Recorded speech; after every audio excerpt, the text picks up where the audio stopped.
Okay, hopefully you all can see my screen here.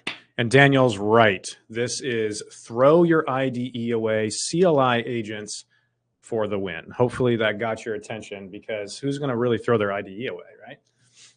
Real quick, I know Daniel did a great job of introducing me. This is me. That's my Twitter handle, JP Schroeder.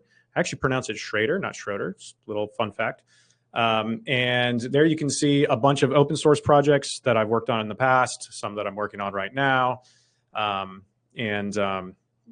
not really talking about any of them because we're going to get deep down into AI land, although you might be interested in that center one there, Demux, at the end of this. Here's the real question that we all want to know. Is AI going to replace your job? Well, last year, most of you said no, which is interesting, isn't it? Because I would contend that probably you already have had your job replaced. Now, I don't mean that you're out of work, but I do mean that what you do for a living has probably changed. If it hasn't changed, it's starting to change. And that is something that we are all kind of grappling with together and trying to figure out. So being efficient with your AI coding is going to be extremely important moving into the future. So let's knock out a few quick questions. First of all, should I use AI to write my code? At this point, I can say comfortably, resoundingly, yes, you should. And is AI going to replace your job? Well, yes, it will. Will I still have a job? Yes, you will probably still have a job, especially if you learn how to code with AI effectively. And then maybe the deepest question of all, do you still have value? Even if you lose your job, yes, you still have value. But we're not going to talk about that. Just know that. I just want you to know that you have value. We are going to talk about this whole AI coding thing. So let's kick that off. I remember way back in 2022, over 3 years ago now, when Copilot first came out. Do you guys remember Copilot, GitHub Copilot, which is just Microsoft Copilot or Copilot now? When that came out, I was standing around a computer with a bunch of my coworkers and we were browsing the website, and I literally said, oh, this is the beginning of the end of what I do, what we all do. And my understanding at that moment was very poor, and I had a grainy image of what the future was going to look like. And as time has gone on, I've been able to really understand and refine that. And it's true. It was the beginning of the end. But this was before the AI revolution really began. And we didn't understand what it was going to mean going forward. Because just a few months later is when ChatGPT came out. Now, isn't that interesting? In a way, you could say that this AI revolution really began with coding first. It's really been the first killer app, even before the chat applications came. So what was GitHub Copilot? Well, back in the day, it looked something like this. It basically just would autocomplete on the single line that you were on. And this was mind-blowing because up until that point, there was nothing that understood my code well enough to give me a contextual autocomplete. You would get maybe TypeScript autocompletes, but that was it. But now we had these contextual autocompletes, and that was incredible. But it wasn't that long until Cursor came out. So you can see here from June to March, so just under a year, Cursor came out. And Cursor really changed the game because it didn't just give you autocompletes on the line you were on, it gave you suggestions across the file you were in. And this was incredibly powerful because now it felt like somebody was almost coding for you. It would start to pick up, oh, you're trying to build this feature. Let me jump ahead and get that for you. But of course, it didn't stop there because in November of 2024, Cursor once again pushed the boundary forward, and that's when agent mode came out. Now, Cursor was not the first agent or anything like that, but this was the first time that developers were really exposed to a coding agent in a way that actually started to affect the way you do your job. And that was powerful. I mean, agents could go off and instead of just operating on the one file we were in, now we could operate across lots of different files. And I don't know what your first impression was of agents, or if you even had this moment yet where you realized, whoa, I can relinquish a lot of control to this. It feels scary. To some degree, it is scary. You need to be careful. But there was a moment where we all kind of sat back and said, wait, I can just say, make my app better, and then it tries to do its best to do that. That's unbelievable. And it was. Now, remember, that was in November. In February, just a little bit later of this year, Andrej Karpathy says, there's a new kind of coding I call, do you know what it is going to be? Vibe coding. This is the moment that that term got coined. Now, think about it. How many times have you heard vibe coding? It's ubiquitous. I think my wife knows what vibe coding is at this point, not from me because I don't talk about it. She is picking it up just from the ecosystem around her because it is such a big deal. That was this year. That was just February. That's how fast things are moving. So Andre says, there's a new kind of coding I call vibe coding, where you fully give in to the vibes, embrace exponentials, and forget that the code even exists. It's possible because the LLMs are getting too good. Also, I just talked to Composer with Super Whisper, so I barely even touched the keyboard. I asked for the dumbest things like decrease the padding on the left side by half because I'm too lazy to find it. I accept always. I don't read the diffs anymore. And when I get error messages, I just copy and paste them with no comment. Usually that fixes it. The code grows beyond my usual comprehension, and I'd have to really read through it for a while. Sometimes the LLMs can fix a bug, or can't fix a bug, so I just work around and ask for random changes until it goes away. It's not too bad for a throwaway weekend project, but it's still quite amusing. I'm building a project or a web app, but it's not really coding. I just see stuff, say stuff, run stuff, and then copy paste stuff, and it mostly works. So probably your boss, if they were listening to that description, it would have a panic attack. But in just less than a year, this idea of vibe coding has expanded dramatically. This idea that maybe the code itself isn't the important part. Maybe it's everything that produces the code. So, of course, we're talking essentially about Claude Code. And you can do crazy things with Claude Code. You can say, build me an app with an initial investment of 100 that'll become the first vibe-coded unicorn. And this will just go off and do it. And every now and then, it's going to ask you for a little bit of input, which you can give it. But of course, we are using this in our production apps now. So what's the difference? What has happened since Andrej Karpathy had that, and since people like myself are using this for production code? What happened? How did we increase the quality, and what kind of workflows are in place in order for this to work? That's the important question. So Claude Code comes out February 25th of 2025. Again, crazy. That was this year, February 25th. And it's a CLI agent. This is the most perplexing thing. I remember when I first heard about Claude Code, somebody came into our office and was talking about it. And I was like, I don't know. I particularly like having Cursor here in my IDE where I can see all the diffs. It's super nice. It's easy. And they were like, well, yeah. You can still see diffs and things like that.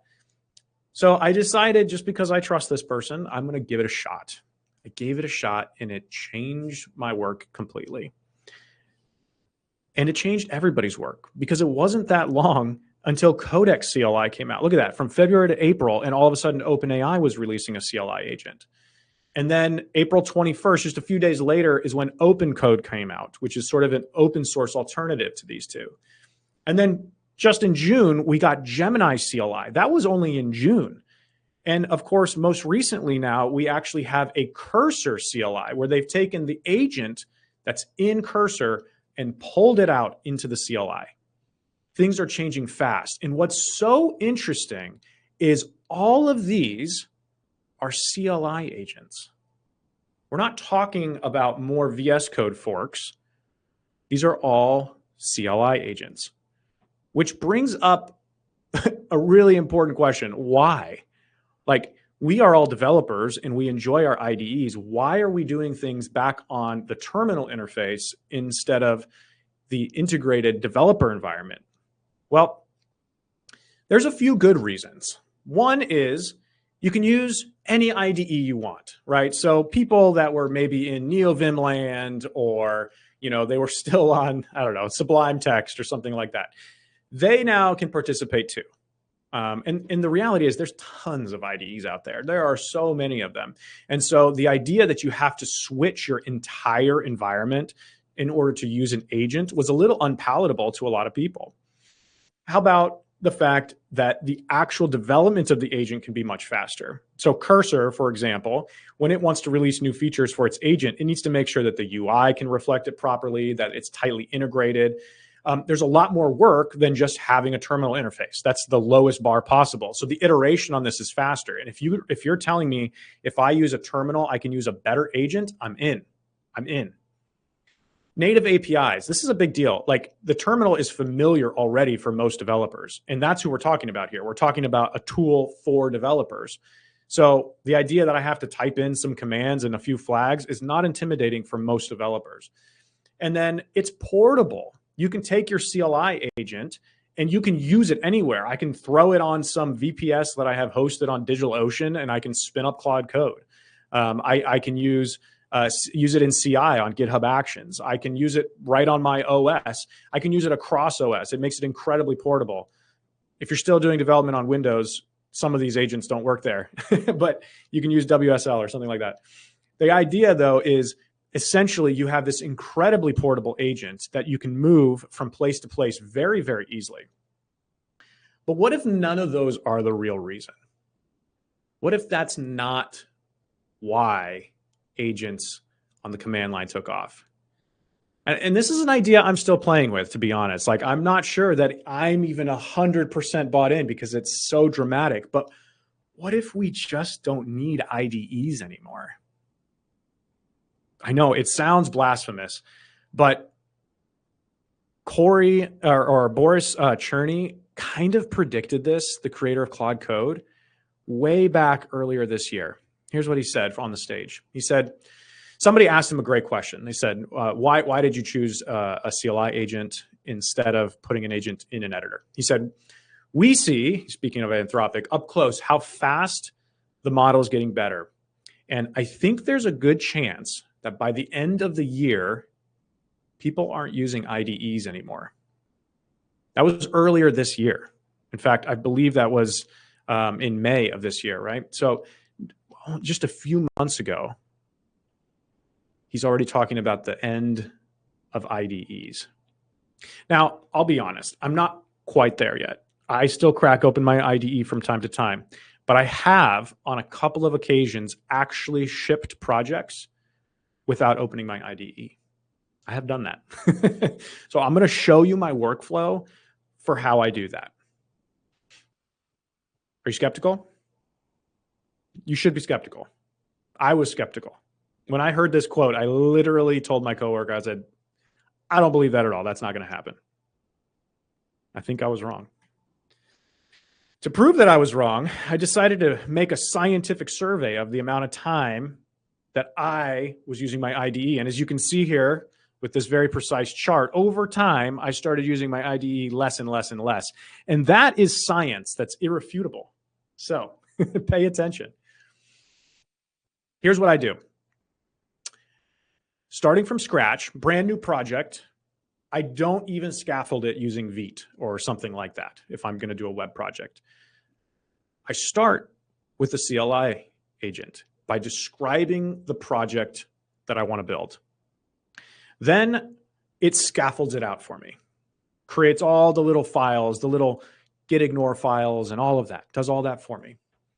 Then I tell it about the architecture. This is the high level thinking about it. Like, what kind of database am I going to have? How's my API going to work? What integrations are going to have? And I tell it about it and I ask it to help create those little sockets throughout my project. And I get it ready. And then comes the cycle. And the cycle is a feature addition cycle. It starts by giving it a prompt for a single feature, but something comprehensive. So for example, a single feature might be like, I want to create, this series of API. I want to create a user, and I want to create a way for us to be able to get users out of the database via an API endpoint and put new users in the database with an API endpoint. That's a pretty comprehensive one, but that's the idea. You want to have a comprehensive feature. And then after that, you manually test it. This is where a little bit of human in the loop still comes in.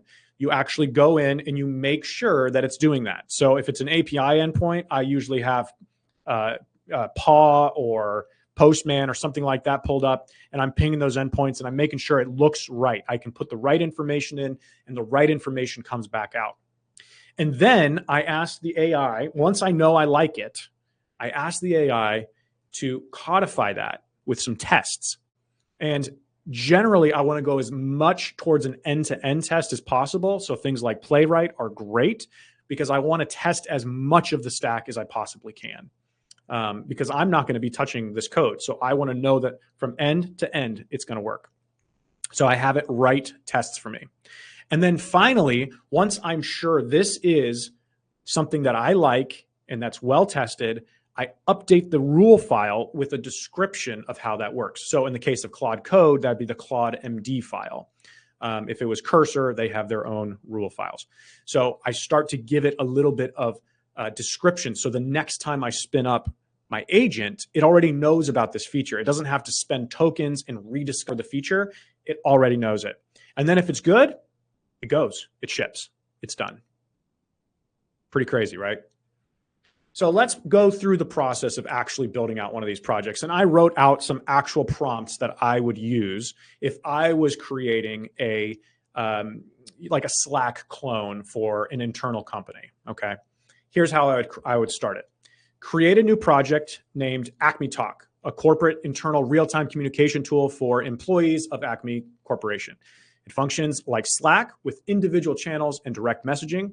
Acme Talk is web-based and runs in any employee's browser. Scaffold the project out using TypeScript with Nuxt 4 and Tailwind 4. Initialize the repository and be sure to include boilerplate project files like .editorconfig, .ignore, package.json, prettier, etc. Finally, create a Claude MD file that describes the project and its goals. That's a scaffold. Now, honestly, I might even make it longer than that. You want to be extremely in depth on the direction you're heading, or it's going to start including all kinds of stuff that you don't care about. So be very precise in your prompts. Now, that being said, every model is different. And this is one of the things that I can't tell you. I have to show you. But models are different. GPT-5 is going to act very different from Anthropic's models. And the reality is, without doing it, you don't build up an intuition for this. You know, there's a big debate right now of, is it better to learn to code with AI now or learn to code with AI later? And the argument goes, well, if AIs are just getting better, then it'll be just as easy to jump in later as it is now. I'm sure you guys have heard an argument somewhat similar to that. And I think it's actually wrong. And I think it's wrong because of this. There's an intuition about models, individual models, but about models as a whole that you need to build up. You personally, it's your own intuition. It's the same intuition that when you get a bug, you sort of know where to look in the code automatically. And when you were first developing, you didn't have that intuition. Do you remember how frustrating that was? When a semicolon was missing or a quote was a single instead of a double or something like that, and you would spend hours trying to interpret that cryptic error message and find out where to go. The same thing's happening in AI right now. You get in there, you give it a prompt that you swear up and down is a spectacular prompt, and then you run it and it's garbage and you don't understand why. And it takes a while to build up that intuition, which is one of the reasons I think it's more important than ever as developers that we start collectively and individually building that intuition for what good prompts are. I do agree that prompt engineering as a discipline is dead. This is just something that you're going to need to learn to do. Like you learned to Google well, you're going to learn to do this well too. All right, then I move on to architecture. Please set up Drizzle ORM using a SQLite database, create a migration and a schema for the users table, which should include an ID, email, password status, last seen, run the migration, use DrizzleKit, ensure the results are correct. So here this is a very simple app, so I'm just kind of starting to set the foundation here for the architecture, but I'm not really giving it any actual code feature to run. This is just architectural related. And then at the end of that, once I've set up my architecture, I would say something like this: update the Claude MD with details on how to interact with our database. Now, why don't I go update that Claude MD myself? Well, the reality is that is all within the context window, everything that just happened. And what the AI did might be slightly different than what I was thinking of doing or something like that. And I want that to be compressed into my CloudMD file. So that way, the next time I pop it open, it already knows about this user table, for example, or at least about how my schema is set up, that this is a drizzle and that there's a schema TS file that it made somewhere. So the key here is to always do this thing where you update the rule files, always do that in the same context window, right? So after you've performed the operation, that's when you want to ask it to make the update because it knows about what just happened. If you ask it to make an update to that in a new session or something like that, it's going to try to gather some information, but it'll be missing the most important part of the scope, which is what just happened. All right, now you go into that feature loop, right? So this would be an example of a prompt. Create the endpoint post API users. For creating new users, endpoints should all be located in the server API directory and use Nitro.js as the server. Also, create a get API users endpoint to list the existing users. Passwords should be stored only as hashed values and should not be included in the get API users endpoint. Use curl to check your work. Now, I gave it a little thing there right at the end. It says use curl to check your work. Do that. Do that in every feature you add. It doesn't have to be curl. It could be whatever the tool is to give your model eyes. You want to give it eyes to be able to see the work that it's doing. Otherwise, it does its best and it comes back and says, okay, I did it. And then you run it and it's not good. And the reason is these models are just probabilistic. They are not going to get the right answer every time. Even the best model in the world won't get the right answer every time because even the best person in the world won't get the right answer every time. So instead, what you want to do is you want to give it some way for it to check its work. And when you do that, it will be right almost every time. Almost every time. Your models will get your features right. If you write your feature clearly and it has a good understanding of the project it's working on and what tools are available for it, so on and so forth, and you give it a way to look at itself, it will do a great job. All right, finally, we're going to manually test this. Give me a server URL, I can ping myself. I've started doing this instead of spinning up the server myself. Isn't that crazy? It's just literally easier to do that, but also then it can interact with the same server that I'm looking at. It's very easy. It knows it spun up that server. I can say, I want to make some change. It goes and looks at that server that I just spun up. We're working on it together. It's like a co-partner with me. And then finally, once it's all good, I give it a little pat on the back. Hey, those endpoints are great now. Create tests using Playwright for those endpoints. We specifically need to test the ability to create new users, that the passwords are hashed, and that we can list those users back out without listing the passwords. This is the artifact that you're left with at the end of the day to make sure that things don't regress over time, okay? And then finally, we update the rules. And once again, you want to do this in the context window that just created that new feature. Now, not every new feature should end up in the CloudMD file. You're going to get too much in there. And everything that goes in there generally needs to be pretty terse and short. You don't want to get it too big. But for example, it knowing how to run tests, like what the tests are that it should run, and that it needs to be running tests while it's working on it, or where my API endpoints are stored, things like that. Very important for that to be in your CloudMD file. Okay, so if you remember, this was sort of the cycle for that no IDE workflow. Of course, you can use it with an IDE as well, but you can actually get pretty good results without one. But what if it didn't look like this? What if instead of there being a single feature cycle, there were many parallel cycles happening at the same time? Yes, I know that your IDE can do some of these things, but your CLI agents will crush with parallel. Now, this, unfortunately, is a conversation for another time. The good news is I am doing an entire course on what Daniel talked about, the AIDD course.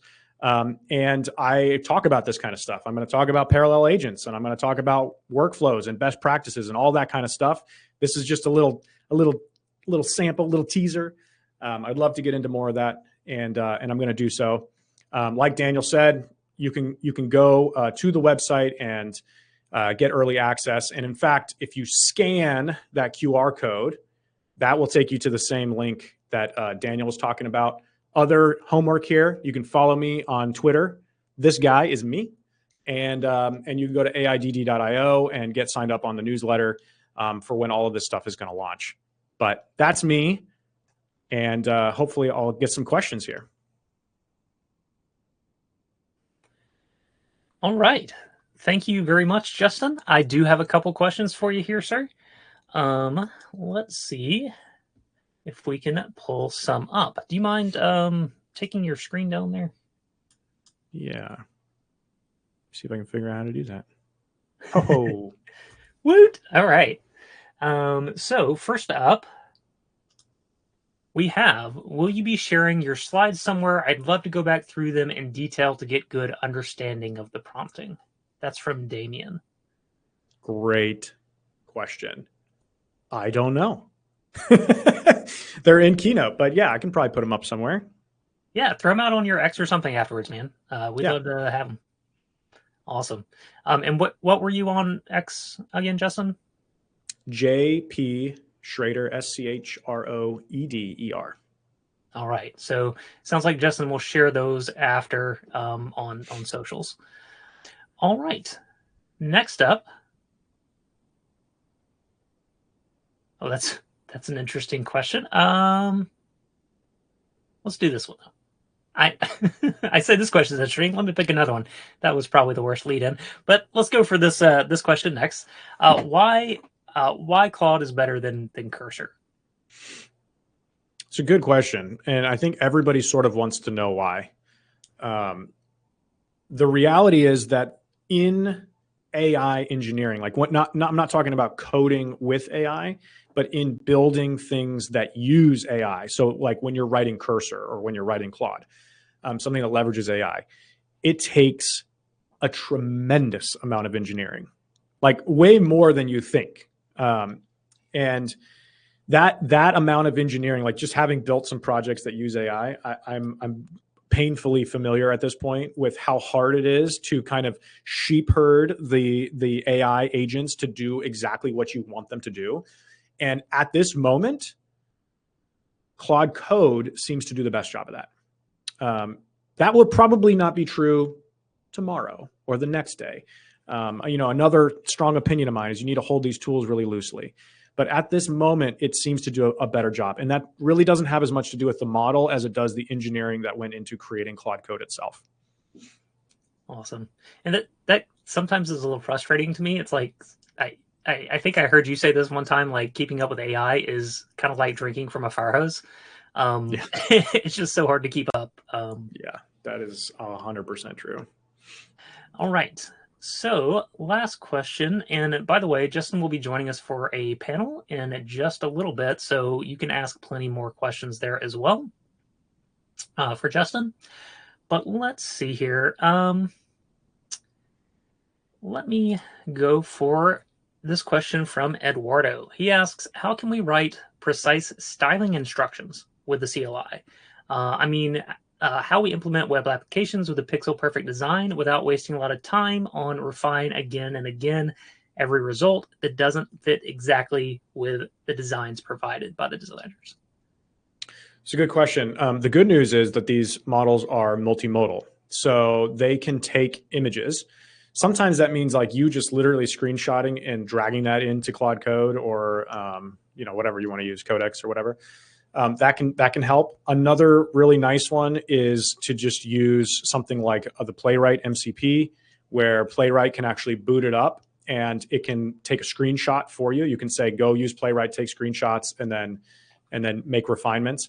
But in general, what I've done that's worked really, really well is in my Claude MD file, I have a whole section on UI where I give it the rules, like very precise rules. Like if it's going to be something that's z-indexed up, I want you to use this type of shadow.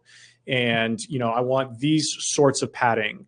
And then honestly, it helps to use a system like Tailwind where things are not quite pixel perfect. They're pixel approximate. That does help a little bit as well. You're still going to get really good results. But those MD files, they help tremendously with your UI. And then once you get, so imagine that cycle that I was talking about. Let's say you're working on a modal. The modal should be a feature that you work on in this cycle. And then once your modal is good, you have tests for that modal, and then you make sure that from then on, your agent is aware that that modal exists and to use the modal every time you're going to have a popover of some kind. And that way you get consistency over time.